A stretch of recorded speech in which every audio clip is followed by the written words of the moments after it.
gave to the Bundestag, the Zeitenwende speech, basically the weekend, the Saturday or Sunday after the full onslaught of Russia on Ukraine. Obviously, the whole of the alliance has to work hard to make sure that we meet the targets, that we close the gaps. Now, today, we are absolutely stand ready to defend NATO territory against any threat, but we want to make sure that also in the future we will be there. That will mean work for Germany, the Netherlands, France, the UK, the US. All 32 partners will work very hard to achieve that. But here, the 100 billion pledged by Olaf Scholz was an important moment, I think, in German history. And I really want to applaud him again for that particular moment. Mr. Secretary-General, top of President Zelenskyy's list is, of course, an invitation to NATO, as it has long been. Do you get the sense that allies are moving in their willingness to grant him this, what he considers is the ultimate security guarantee, short of Article 5? What we have said in Washington, and of course I will constantly repeat the language, but I think it was significant, the irreversible path to NATO membership. So that means that, yes, in the future NATO will have, as a 32 or 34th member, we will have Ukraine. At the moment it seems that it will be Ukraine as number 33, but maybe somebody else pops in front of him. But Ukraine will be a member of NATO in the future. That is what we decided in Washington. So the question is then about the timeline. What we are doing now with the pledge on track, with what we are doing in Wiesbaden, the command, what we are doing is all the bilateral aid going into Ukraine at the moment. All the efforts being coordinated amongst the allies to work on the reconstruction of Ukraine. The fact that we have now JTEC in Poland, which is working on the interoperability of Ukraine with NATO. This collectively, plus all the national security guarantees bilaterally with Ukraine, they collectively constitute a bridge to NATO membership. So then the question is exactly about the when. I cannot answer that now at this moment, but clearly we are working on all these tracks to make sure that indeed one day there will be a member of NATO. Mr. Secretary-General. Morning. What are the points that you're going to focus on this afternoon with Mr. Zelensky regarding the victory plan? Well, first of all, what we always do is update each other. So I want to hear from him where he is at the moment, how he sees things developing on the Eastern Front with Russia. The situation in Kursk, obviously, this is always on our list. I will update him on the decisions being made in NATO, where we are on, as I mentioned, the pledge and NSETU, but also JTEC and all the other initiatives being rolled out at the moment. And again, stress in my conversation with him that he has to be absolutely assured that 32 allies are united in making sure that collectively we will do whatever is needed to make sure that Ukraine can prevail, that Putin will not get his way. Okay, Swedish television. Yes, Mr. Secretary-General. Morning. Good morning. Good morning. It was a successful visit yesterday of your Prime Minister. I saw that. Yeah. I saw that. You were supposed to discuss strategy on Russia during the meeting these days. And clearly Russia is no longer to be called a partner of NATO. But what is it then? Is it an adversary? Is it an enemy? Is it a competitor? And why does this matter? When I had my first NATO summit in Portugal, we had President Medvedev, who was then president. Then for political reasons, Putin was prime minister. But then President Medvedev in a meeting with NATO and Russia. Those days are far behind, beyond us. So that will not happen in a near or distant future, I'm convinced. So that brings us to the question how to deal with that particular relationship with Russia. And that is a step-by-step approach.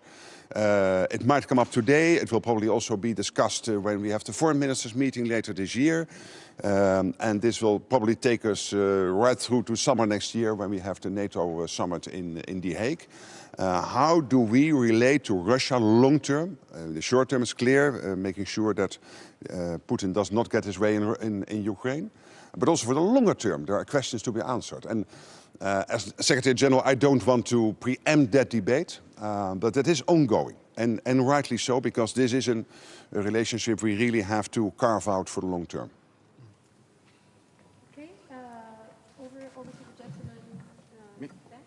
Good morning. Does NATO have an assessment of how much support Belarus provide to Russia in this war against Ukraine?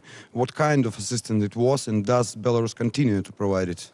Well, all evidence is that Belarus, that Minsk, is supporting Russia in the war effort with infrastructure, with territory, and at a cost for your population, for the Belarusian population.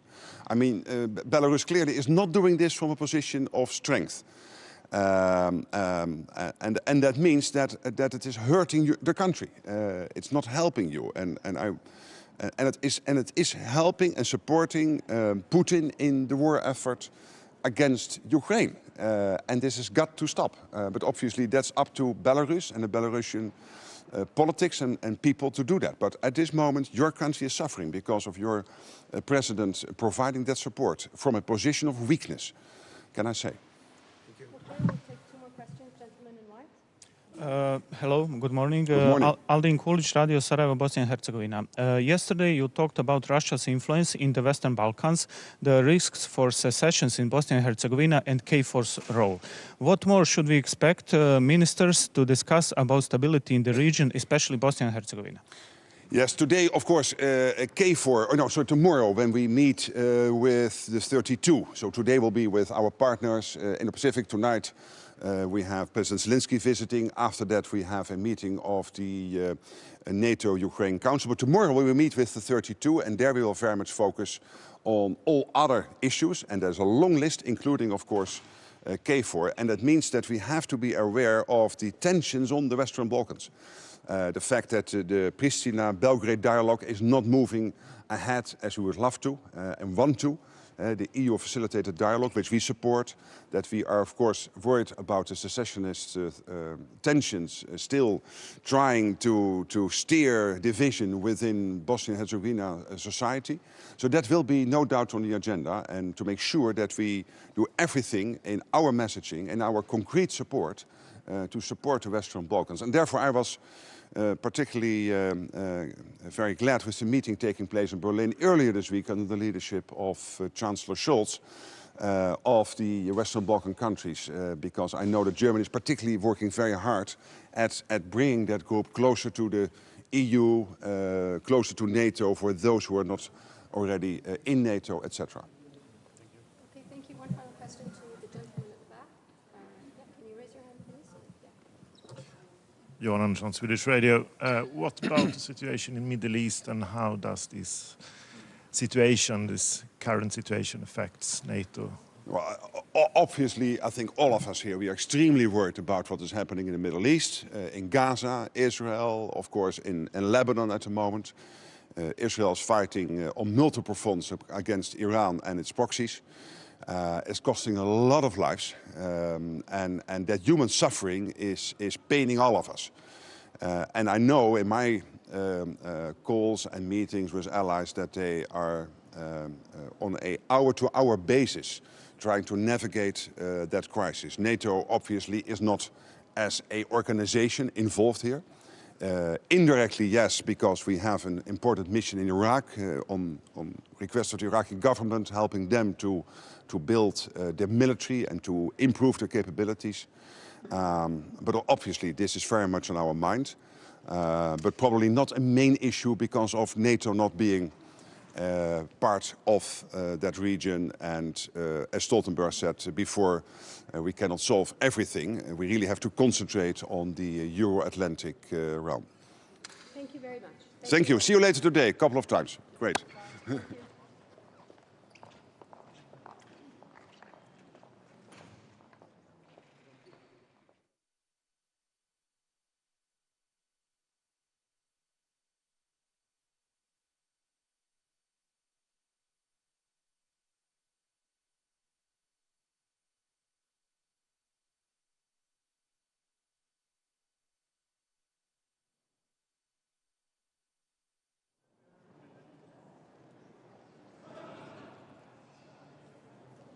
Good morning. Good morning. I'm very much looking forward to my first defense ministers meeting of NATO. under the leadership of our new Secretary-General, whom I of course know very well personally. I'm very much looking forward to continue our cooperation. I think the support to Ukraine is a key priority for these days. I went to Kharkiv and Kiev 10 days ago, and the situation both at the front line but in big cities as Kharkiv is very concerning. So I think we need to step up our efforts. Second, we need to talk about bolstering our defense and deterrence, because the Russian threat is only increasing, not only in the short term but also in the longer term. And third, I'm also looking forward to strengthen our partnerships with our our partners in the Indo-Pacific. I visited Korea myself a few weeks ago. We also discussed ways in which we can further strengthen that. And I think that's beneficial for both security in Europe and security in the Indo-Pacific. Which message do you think this meeting today with the Asia-Pacific partners is going to send to China? I think the message is going to be that we are strong partners and friends, that we share the same values, and that we stand together against any form of aggression and any form of autocracies who do not share our values and who do not respect international law. You delivered F-16s to Ukraine. Do you accept that Ukraine uses these planes far or deep inside Russian territory? Like, for example, Germany would not allow that, or Belgium? Yeah. We have delivered our first batch of F-16s. They are currently in the Ukrainian airspace.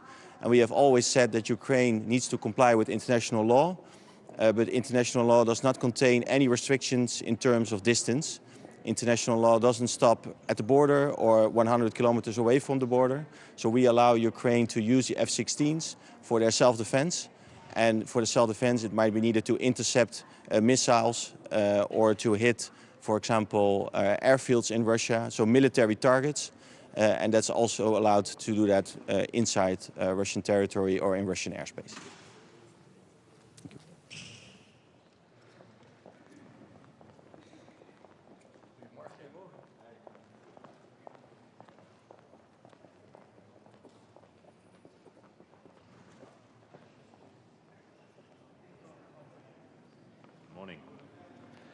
Good morning, everyone. So it is an important day here in NATO headquarters because we have also later today NATO Ukraine Council. I believe this is the biggest and main topic today because we will discuss, of course, President Zelenskyy's victory plan. For me, it is good to see that in this victory plan we see most of these elements what Estonia has been talking about a long time already.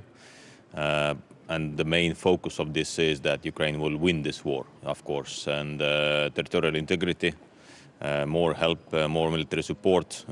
So I really do hope that this will not be only a plan on the paper, but we will see next steps. We will see what we will do as next. And I really do hope that we will have the opportunity also to discuss with President Zelenskiy and Defense Minister Umerov all these possibilities, how we can increase and speed up the military support to Ukraine. Secondly, what is important for us from Estonian perspective is that we are signing today a roadmap for next 2 years with United Kingdom, how their footprint will be in Estonia.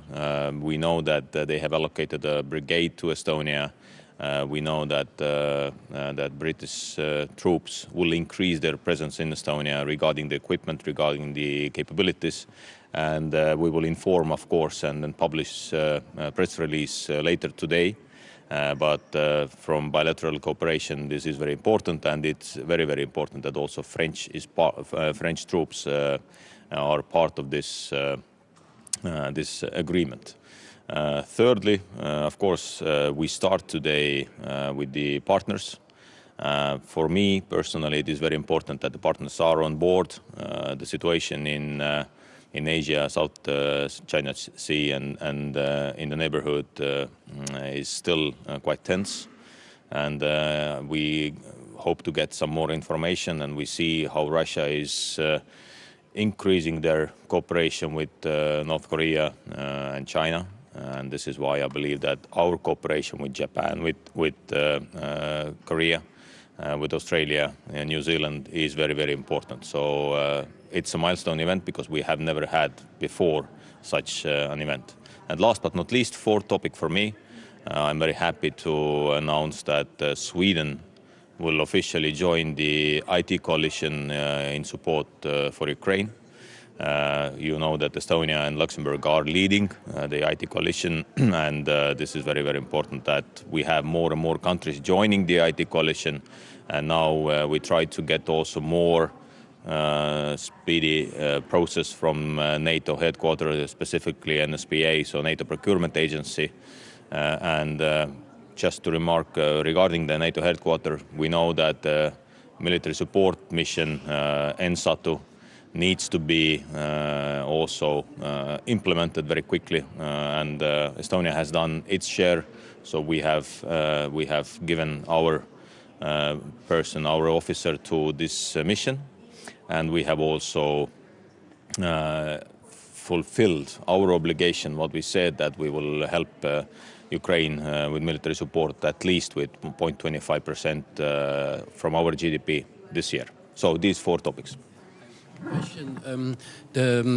Part of the victory plan from Zelensky is an invitation letter by NATO within the year. Do you think this is realistic? Is this possible? Estonia has always been on the position that the only security guarantee, what is real, is membership of NATO for Ukraine.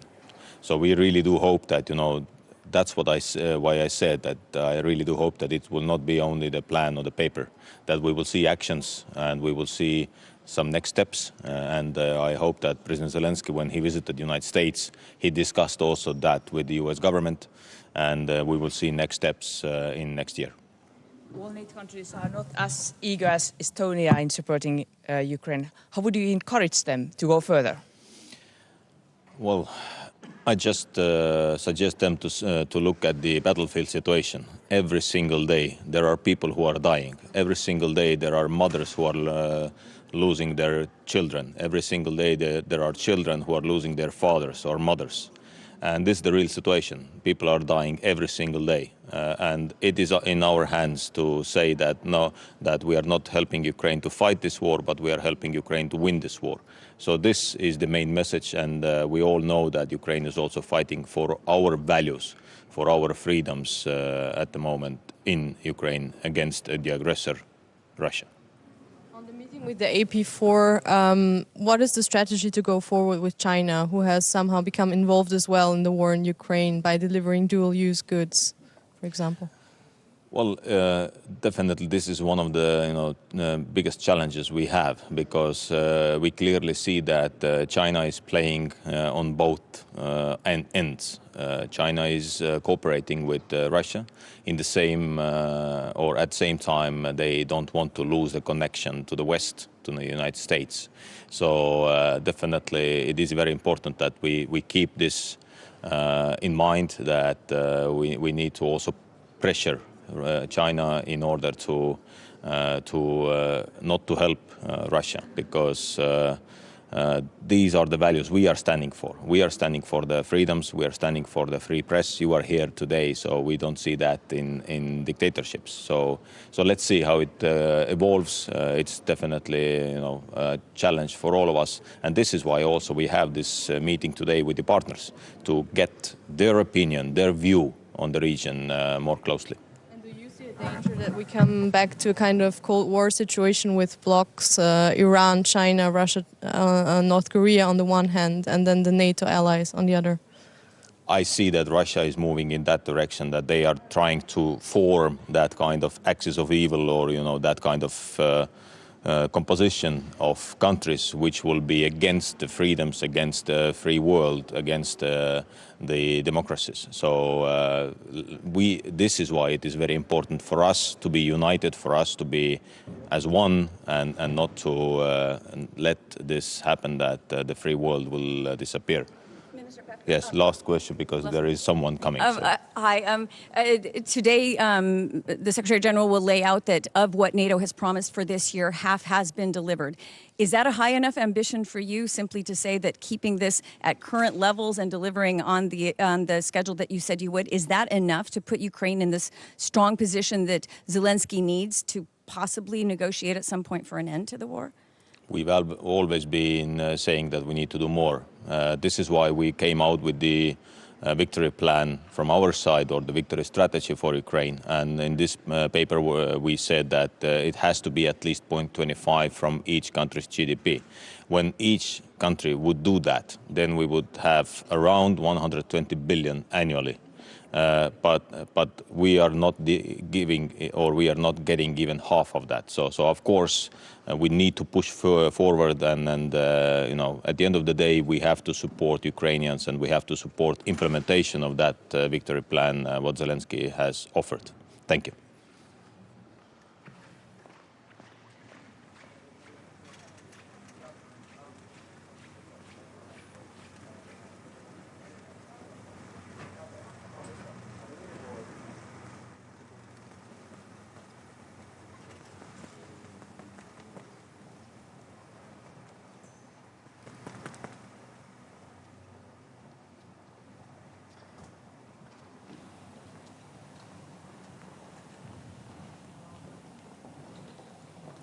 Good morning, everybody. Very nice to be at the NATO Defense Ministerials. We're looking forward, of course, to welcoming the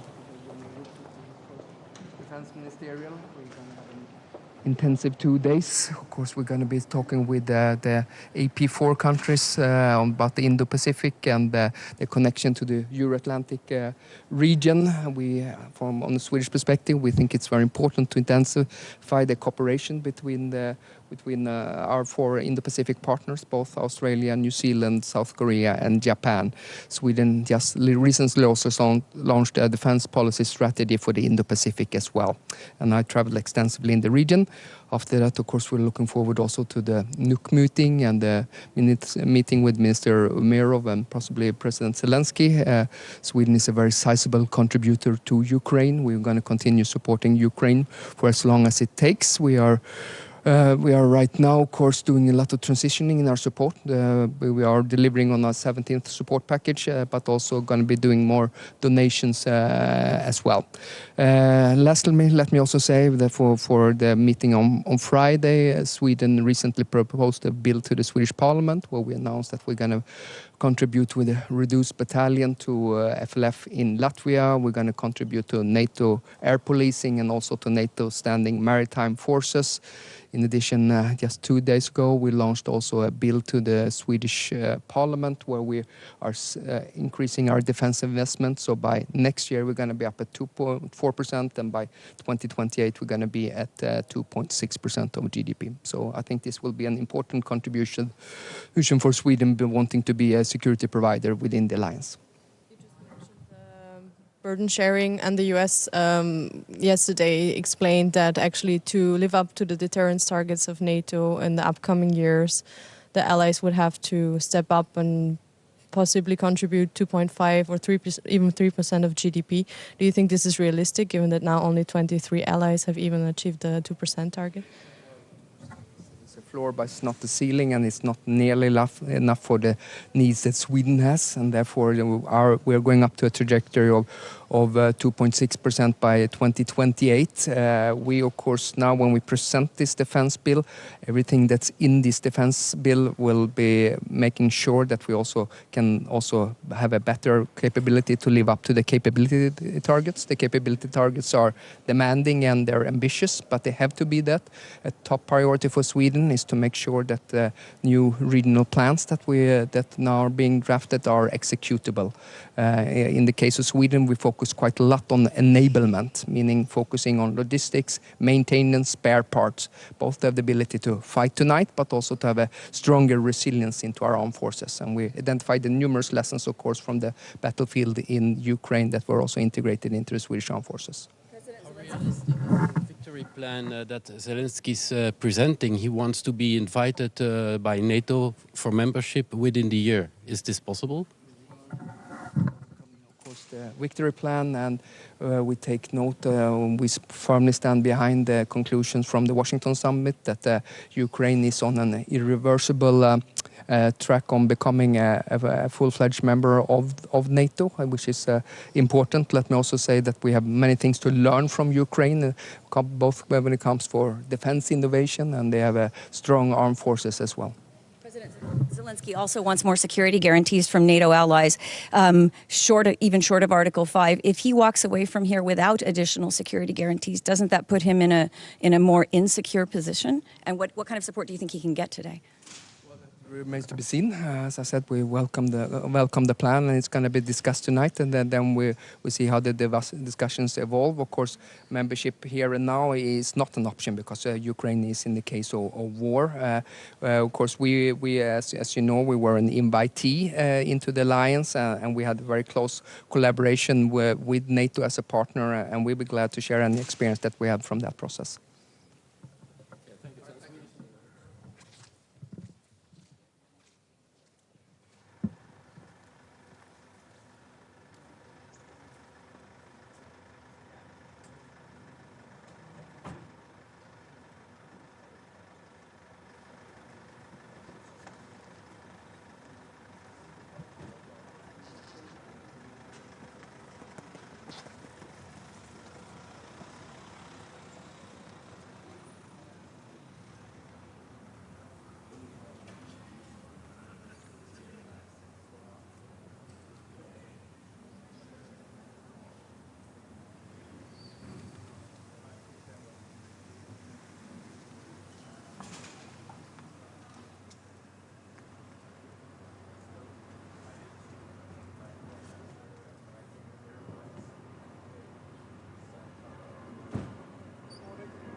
Okay, ladies and gentlemen, dear distinguished media representatives, good morning.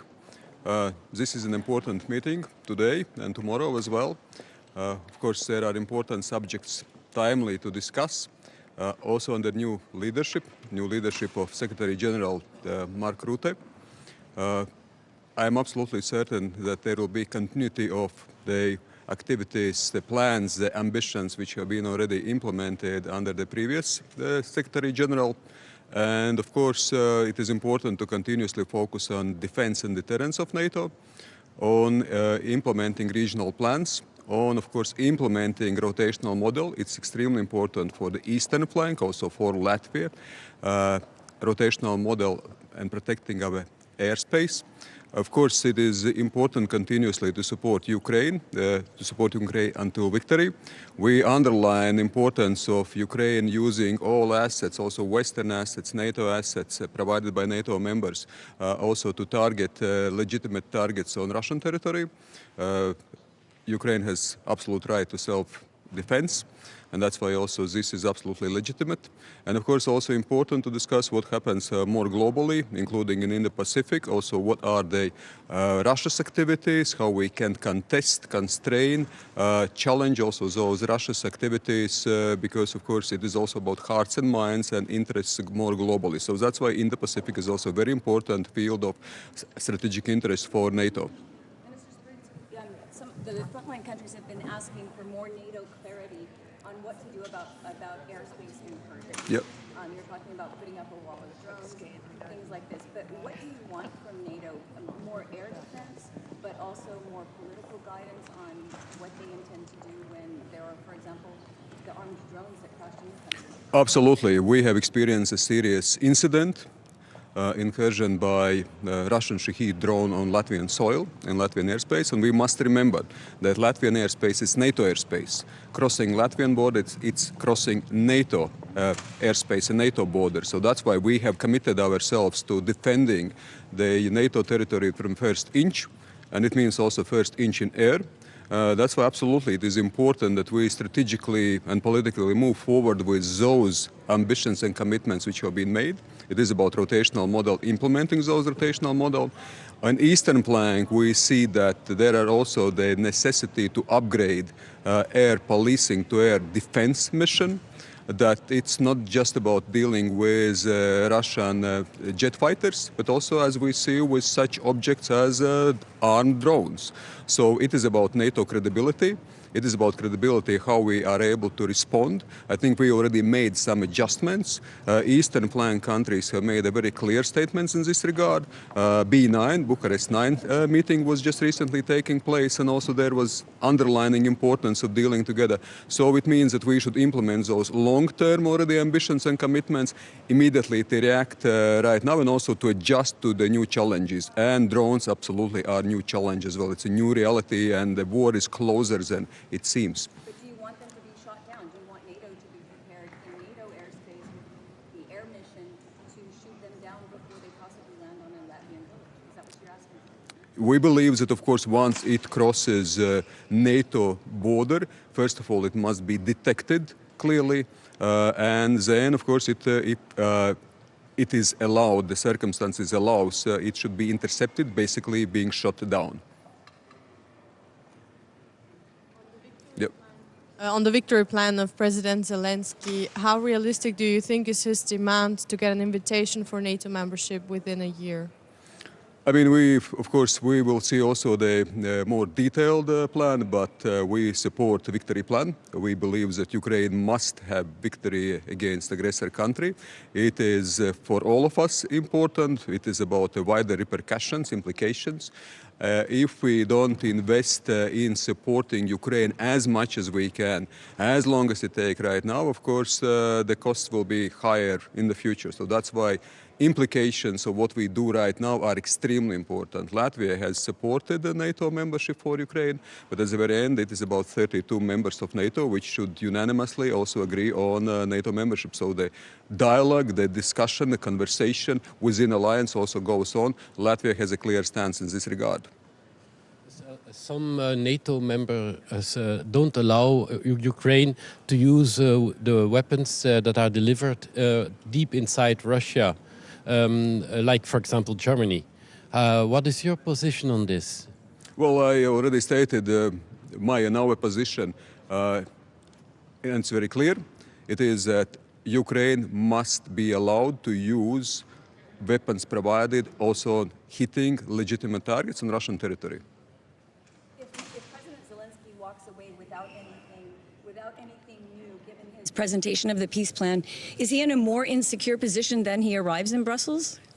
Well, I believe that it is a continuous dialogue. It is a continuous search also for what steps we are making. Yes, we are 32 members of NATO. Of course, there are diversity also sometimes of the detail, but I think it is always very clear that there is no diversity in terms of the clear understanding how important it is, what takes place, what Ukraine is fighting for, and that support must be provided. Yes, then in details, we see that there are different opinions sometimes how specific steps must be taken.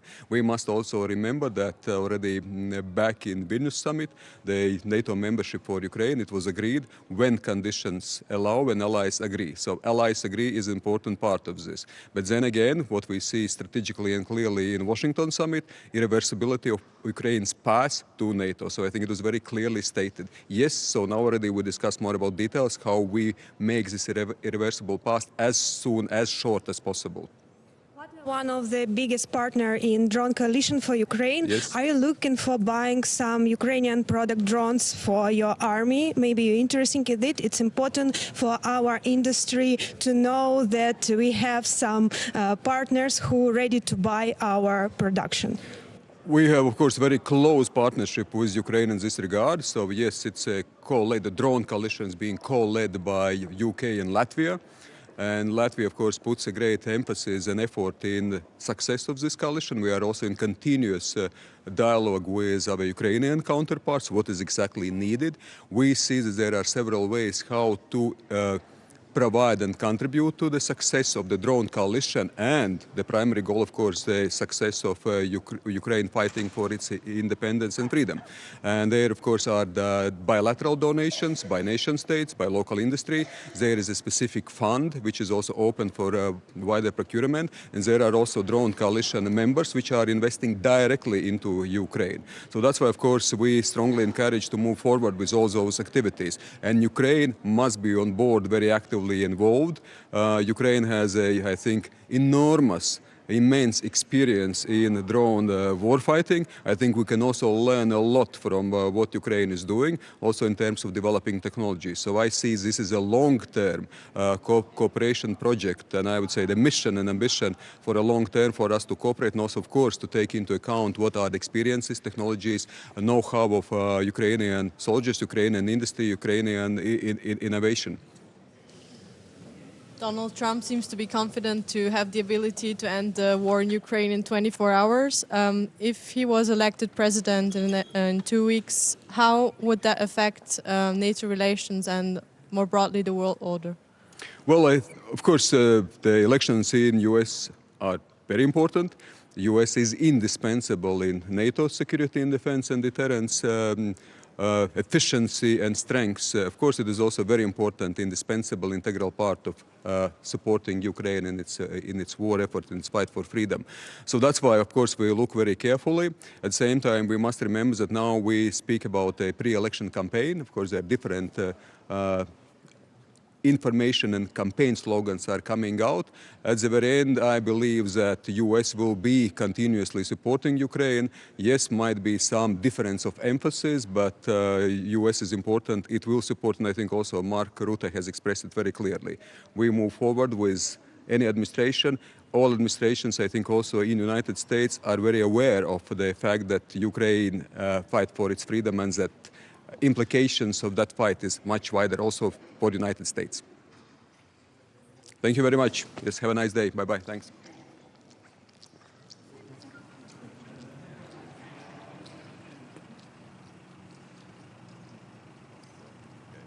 Okay, good morning to you all. Important 2 days ahead of us. First of all, for Finnish perspective, we think that the defense and deterrence is our top priority in this meeting. We are seeing good progress in the NATO's strengthening the deterrence and defense sector. We still need a lot of new work to do on that sector, more troops, capabilities, investments, and we have to do it fast. There's no time to waste. And of course, these days, one top priority is also the Ukrainian support. We need more support to Ukraine, and NATO has to deliver what we have promised also. And that's why we have to also do a lot of work today on that sector.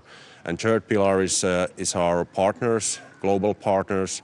EU, for example, and new Commission is in a crucial role to ramp up the defense industry, especially in the European sector, but also in transatlantic sector. So the defense industry is a key element in these partnerships with EU, but also with the Indo-Pacific partners, which are also today here. We are. I just visited 2 weeks ago in the Pacific area, and we see that the deeper cooperation in defense material systems, industry, cyber, space, and critical technologies.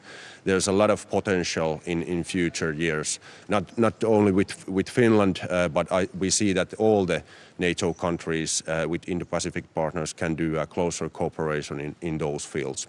But thank you. Do you see any room for movement among the allies on President Zelenskyy's top priorities, giving not just more weapons, but also on this long-standing wish to be invited to NATO? We hear behind the scenes that there is some shift in positions, countries seeming more willing to give at least a stronger signal on this, perhaps by the Hague summit. Do you sense that in your meetings? I think I will see the discussion today and can assess that tomorrow, maybe clearer. If Zelensky leaves Brussels without any new promises, that would be seen by Putin clearly as a kind of that Putin is winning. Can you give some new promises to Zelensky as on weapons as well as on coming forward with membership? I'm not starting to speculate on that. I think that the NATO countries are quite united and strong to support Ukraine, but the key problems are now in the defense industry capacity and the pace what we can do to ramp up the defense industry to give more weapons and ammunition to Ukraine. And even though we are seeing that Russia is now benefiting the situation from the Middle East, because there is a war and the United States have to participate in that field in somehow, maybe in a longer stance also. That's why European countries must ramp up the defense industry quite fast. Finland has direct border with Russia. Do you feel enough supported by NATO countries to protect this border also from hybrid attacks? Well, first of all, we are really happy to see the progress, what's going on in the Finnish integration to NATO. First of all, we have strong our own army. That's why we are a little bit in a different position than other countries in the eastern border. But still, we are getting this land command component, and that's going in the right track and in a good pace also. And we are getting this forward land forces concept, and that's also under the negotiations, but still I'm really positive about that progress. And also the points of view about the allied countries, how to secure also the northern parts, the new northern parts of the alliance, Finland, Sweden and the High North area. We are having a meeting with the High North countries today, and we are discussing this High North agenda today. So that's in a key priority for Finland, but we are really happy to see that all the NATO countries are also seeing that the High North area is valuable and crucial for the whole alliance. What can you tell us about the discussions on the FLF troops during this meeting? What kind of meetings will you have on that, and maybe with Sweden also? Well, we are having bilateral meetings in this meeting, but also in other cases. So in this meeting we are having these top priority things, the NATO's overall deterrence situation and the Ukrainian support and these. But overall, I'm really positive and optimistic about the FLF project. It's going on the right track. Ukraina tulee tänne pyytämään apua ja kutsua NATOon. Mitä muuta NATOlla on nyt tarjota kuin kannustusta ja puhetta? Hehän eivät voi lähteä täältä pettyneinä. Me tiedetään, että Ukraina tarvitsee konkreettista apua ja Suomi on antanut 25 aseapupakettia, 2,3 miljardia euroa arvoltaan ja tulemme jatkaa vahvana tätä tukea. Ja me toivotaan tietysti, että kaikki maat antaa vahvaa konkreettista aseapua ja tukea. Ja Ukrainalla on tiettyjä esityksiä, joita jokainen maa varmasti yhdessä arvioi. Uskon, että se henki tällä hetkellä on se, että kaikki tietää, että on kriittisen tärkeää antaa kaikki se apu, mitä Ukraina tarvitsee. Vasta sitä kautta syntyy sitten edellytykset rauhanneuvottelulle oikeasti. Entä tuo psykologinen tuki, joka tulisi mahdollisesti tästä kutsusta? Oletteko te valmis lähettämään sellaisen? Me arvioidaan näitä yhdessä ja se on tänään mielenkiinnolla odotetaan tietysti puolustusministeri Umerovin tapaamista. Mulla on kahdenvälinen tapaaminen Umerovin kanssa iltapäivällä ja sen jälkeen illan kokous Umerovin kanssa ja ilmeisesti Zelenskiy myös tulee siihen kokoukseen mukaan. Miten muotoilisit vielä tänne, että onko se kutsu mahdollinen tai realistinen sinne Haagiin mennessä? En lähde nyt sitä arvioimaan, että nyt pitää myös sillä lailla pitää katse pallossa, että se mikä on ihan puhtaasti länsimaiden käsissä on lisää rahaa, lisää aseita, lisää ammuksia, pitkäaikaisia tilauksia puolustusteollisuudelle kotimaassa ja sitten yhteishankintoja. Ja näissä tarvitaan tietysti EUn tämä tiivis yhteys. Sen takia EU on nyt keskeinen NATO-kumppani tässä Ukrainan tuessa. Kiitoksia.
Good morning. I'm John Healey. I'm the new UK Defence Minister. And at this time of my first NATO Defence Ministers meeting here in Brussels, it comes at a time when the UK's unshakable commitment to NATO could never be more important. And at a time of growing Russian aggression and increasing wider threats, today we will make the commitment to reinforce NATO's eastern flank with a new plan alongside Estonia for our forces there. And we will make a commitment, a UK commitment, to bolstering the future of Europe's defences, leading a new initiative to net together the European air defence systems and to work together with other European allies to develop long-range missiles. This is part of the UK's new determination to work more closely with other European allies on security for the future. And Europe's security is guaranteed by this NATO alliance. Thank you. Yes. What are your thoughts on Ukraine's secretary plan that was introduced by President Zelensky? Is it realistic to implement? I'm pleased that President Zelensky came last week to London to brief me and the British Prime Minister on the Victory Plan. It's very important he's here in Brussels to brief NATO defence ministers today. The message will be quite clear. We, as Ukraine supporters, must do everything we can to step up our support for Ukraine in the weeks and months ahead, to put more pressure on Russia, to ensure that Ukraine can prevail, because the defence of Europe starts in Ukraine.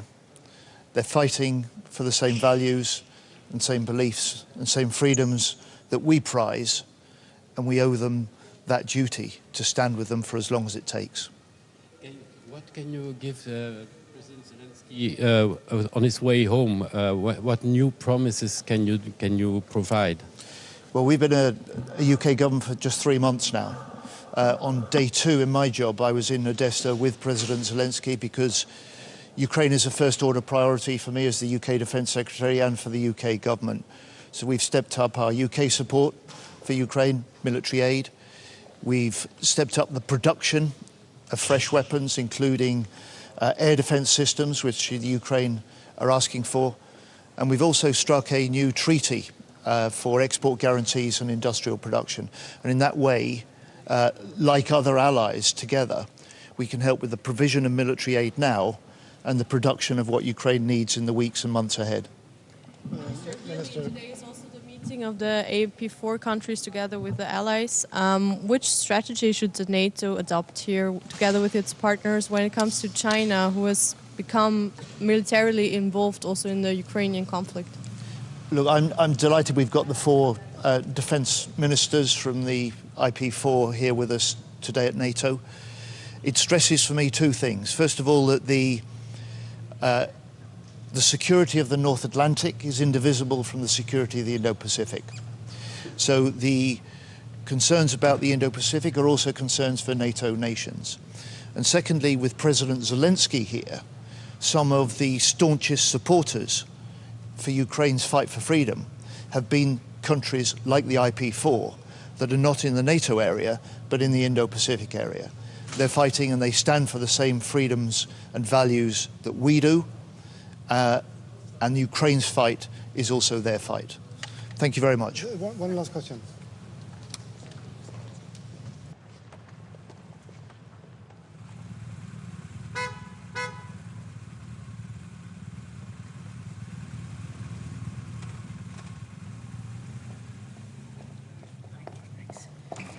That's all right? Yeah, how are you?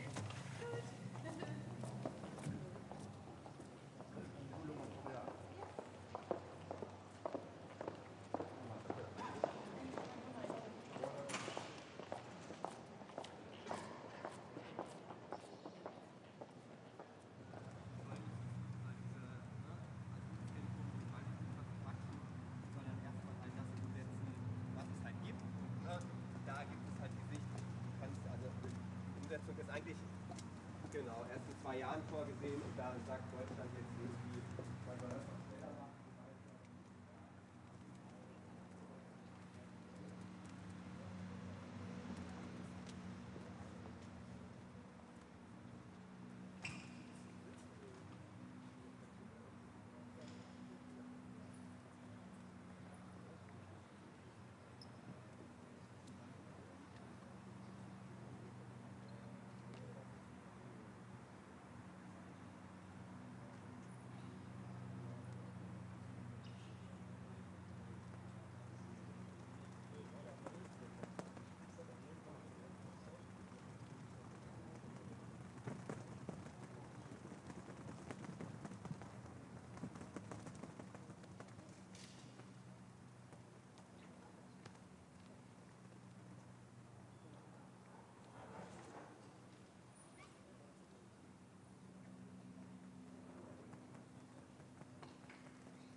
Minister of Lithuania, Defense Minister.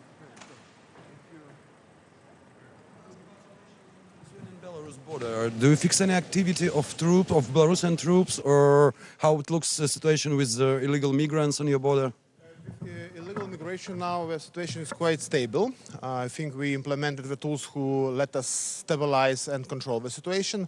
Now we have a new phenomena which is connected to smuggling.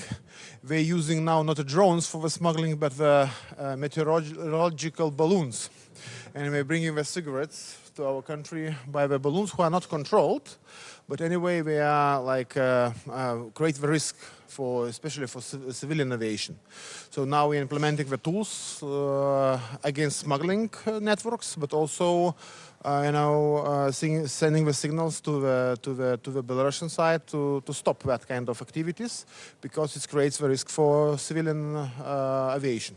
And what about troops? Do you fix any activity? Not expected. I mean, everything according to the traditional plans. We know very well what our intelligence is strong enough to have clear indicators where is a training exercises, where is a real threat. So now, at this moment, we don't feel nothing unusual. But you always should be prepared. Thank you. Of the President Zelenskyy's victory plan, and more specifically his demand to get an invitation from NATO within the next year? Very positive. I think invitation, first of all, it is not membership. Invitation is just a first stage, showing the Ukrainian nation that Russia does not have the veto power on the NATO enlargement. It's very important to send a message to Ukrainian nation which fights now for all our security, but they in the future can have a membership in NATO. But invitation is a first stage. And if you give invitation, it's real irreversible page of history. So it's a real, not in the wordings, just in conclusions, but it's a real irreversibility, on point of no return. And sending the message to Russia, but we don't have the veto power, informal veto power on NATO and NATO enlargement. But in this plan, there are also other important aspects, like, for example, to help to Ukraine right now. We know what NATO countries has the resources to do it more and more effectively. But the Secretary-General was very reluctant. Now? So would you advocate giving this invitation now? I would give yes, yeah, absolutely. Secretary-General Rutte was reluctant on giving a timeline for this invitation. Why is that? Why are there still bottlenecks among some of the allies? Many countries, many approaches, many views, and you need to find the common ground. We are Baltics, with Lithuania, we understand the situation, and we have, if you want to stop Russia, if you want to break their military machine, you need to support Ukraine, and it's the best way to break this machine. If you want to push Russians back from the NATO territory, from even idea to test NATO, the best way to do it is support to Ukraine in every means. It's military support and also political support as invitation to NATO. Plan from Zelensky, it looks like he's putting now responsibility for victory or for success in the hands of Western world. Is it right to say it's now your responsibility? I think the real situation about the Ukrainian nation is fighting and dying. For their independence, but also, as I said, we're pushing back Russians every day. Every day. You can imagine if it will be de facto frozen, how Russia can be reestablish their powers and to try to test in some years even NATO territory. So Ukrainians are fighting for our security too. That's why it's quite normal to ask for support, at least with little support. And of course to give all permissions to hit the targets inside of Russia if it's connected to with military aggression on Ukraine. What we are doing, we don't have long-range missiles, but we have the resources allocated and now negotiating with Ukrainians for the contract their ballistic missiles who can hit Russian targets. So we will invest into the Ukrainian defense. So this is one of options. If you have some restrictions, what you can do, you can invest into Ukrainian defense industry and don't have any internal red lines. What would you like to see NATO do in terms of air defense of the front line of your country and the Baltic states, given the increasing number of incursions, including of armed drones coming into the NATO airspace?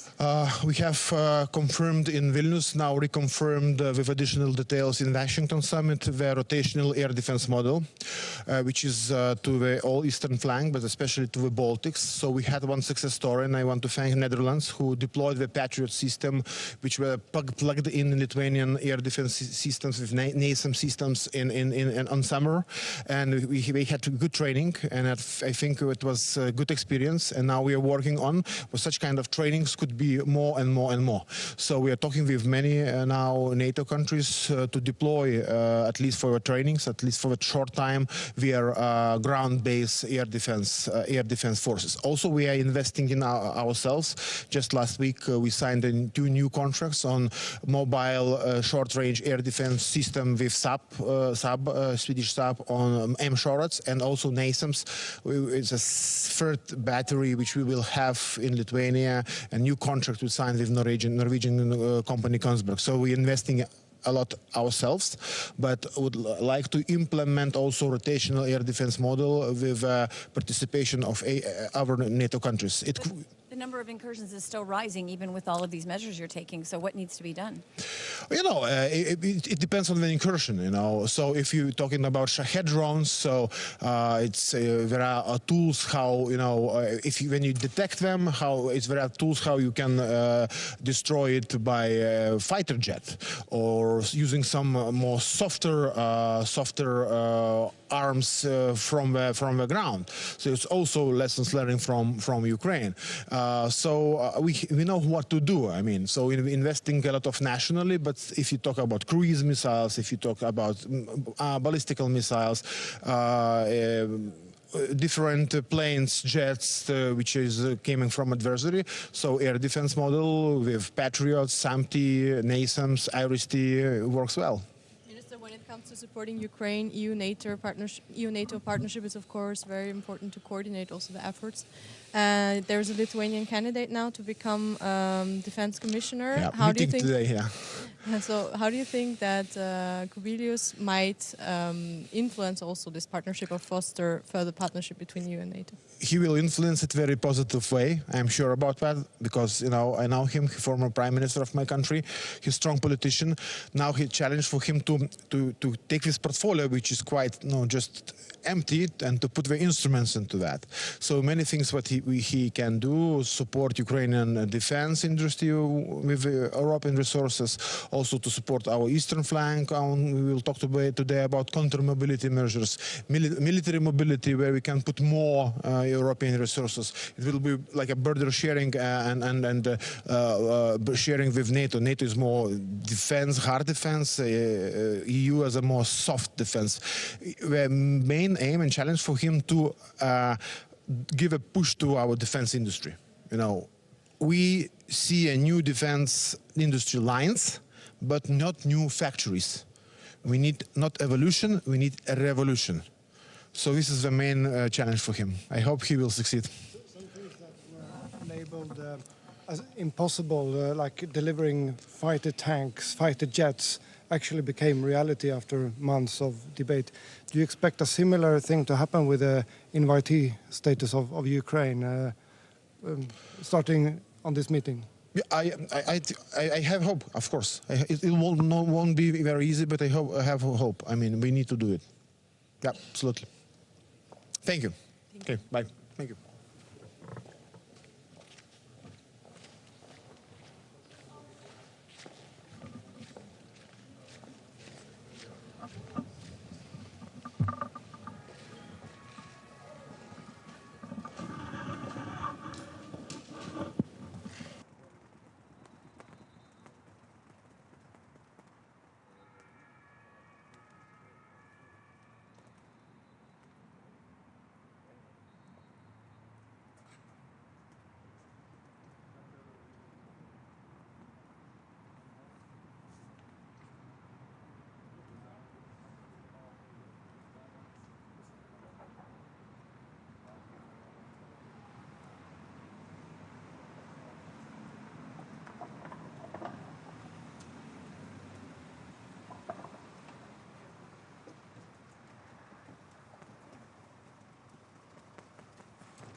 Well, good morning, Mr. Secretary-General and fellow ministers.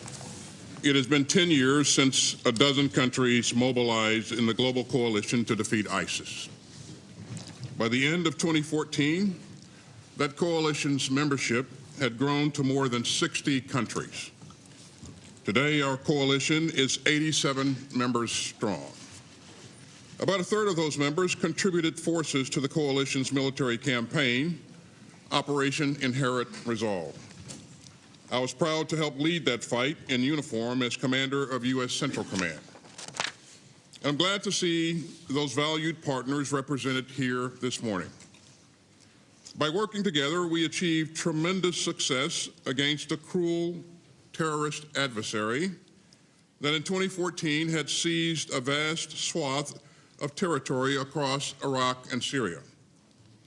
We meet here today to salute our success, to reflect on the tremendous sacrifices of this fight, and to ensure greater security and stability in the future. This coalition's work goes on, and we move forward with the benefit of hard-earned lessons of the battle against Daesh. Those lessons come not just from the past decade, but from more than 25 years of resistance to the ideological stream that led to ISIS. So let me highlight 3 lessons that will be key to our ongoing success in global counterterrorism. First, we must remain vigilant and resolute amid the ongoing threat of transnational terrorism. Today's strategic environment is very different from that of 2014. ISIS remains focused on us, but the threat from ISIS and other terrorist groups is now one of several strategic priorities for us. We're tackling a range of key challenges, including bullying from the People's Republic of China and Russia's reckless invasion of Ukraine. But as we do so, we must not lose sight of the threat that ISIS still poses. So this ministerial underscores our shared vigilance and our shared resolve. Second, we have learned that our greatest strength comes from our collective response to ISIS. Like other global terrorist groups, ISIS plots to make us overextend ourselves. If any one of us were to confront ISIS in every region of the globe, we could exhaust our resources and our will, and that would play into their hands. But our coalition has undermined their strategy to outlast us. Together, we've shared the responsibility for the territorial defeat of ISIS in Iraq and Syria.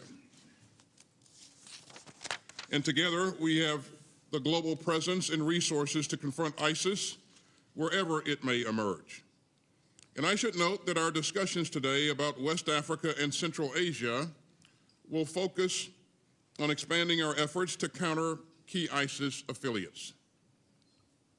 And that brings me to a third lesson, which is the importance of adaptability. And over the past 10 years, we have continually re-evaluated the threat posed by ISIS and adjusted our strategy to most effectively counter the group's resurgence. Last month, alongside our Iraqi counterparts, we announced the phased transition of Operation Inherent Resolve. We'll talk today about what that process means for the military mission and for our ongoing security partnership with Iraq. And meanwhile, key ISIS affiliates beyond the Middle East pose increasingly dangerous threats, especially ISIS Sahel, ISIS West Africa, and ISIS Khorasan. And just as we've adapted our strategy in the past, I look forward to talking today about coalition plans to counter those rising ISIS factions. For 10 years, this coalition has tackled the scourge of ISIS. Our success stems from our resolve, our commitment to working together, and our willingness to adapt. These core elements will remain at the heart of the next phase of our mission. Thanks again for your leadership and your solidarity, and I look forward to our discussion today. And with that, let me turn to Secretary-General Rutte for his opening remarks. Secretary Austin, thank you for organizing this Defeat ISIS Defense Ministerial. And I'm honored that we can host this important 10th anniversary event here at NATO headquarters. And I believe it is also fitting. NATO is strongly committed to countering terrorism in all its forms and manifestations. 10 years of the coalition is an important reflection point. The coalition has done extraordinary work over the years. And I welcome that 5 years after the defeat of ISIS in Iraq and Syria, the reduction of the ISIS threat in Iraq has led to a planned transition of the coalition's military mission in Iraq to bilateral security partnerships. But we must not take our eye off the ball. The continuing violent attacks by ISIS affiliates and other terrorist groups in Syria and Iraq, as well as across the Sahel, Eastern Africa and Europe, underline that terrorism remains a persistent threat. And it is a threat that is evolving. There is an increase in lone wolf attacks. Terrorists are increasingly using new technologies. And the epicenter is moving southwards into the Sahel, a region which is now accounting for almost half of all deaths from terrorism. At the NATO summit in Washington this July, allied leaders agreed a new action plan on NATO's role in the international community's fight against terrorism. We also appointed a special coordinator for counterterrorism last year and a special representative for the southern neighborhood this year. In the Middle East and North Africa, NATO continues to support our partners in their fight against terrorism. NATO's mission in Iraq is the cornerstone of our engagement in the region. And thanks to close coordination with the United States and all our allies, NATO's mission in Iraq will continue after Operation Inherent Resolve as a non-combat advisory mission to strengthen Iraqi security institutions. Additionally, Jordan, Mauritania and Tunisia already benefit from NATO defense capacity building packages, each with a strong counter-terrorism dimension. Other partners in the region also benefit from counter-terrorism training and exercise opportunities in areas ranging from battlefield evidence to border security and awareness of chemical, biological, radiological and nuclear threats. Beyond our work with individual partners, NATO is engaging through the Mediterranean Dialogue and Istanbul Cooperation Initiative partners to improve civilian military cooperation and support broader efforts in fighting terrorism. And of course, we coordinate closely with other international organizations, including the UN, the EU and Interpol. Dear colleagues, NATO is committed to stepping up its efforts to counter global terrorism in line with the goals and aspirations of this coalition. So thank you, and I look forward to our discussions and consultations today. Again, thank you. Thank you, Mr. Secretary General, and I think we can pause now for the media to depart.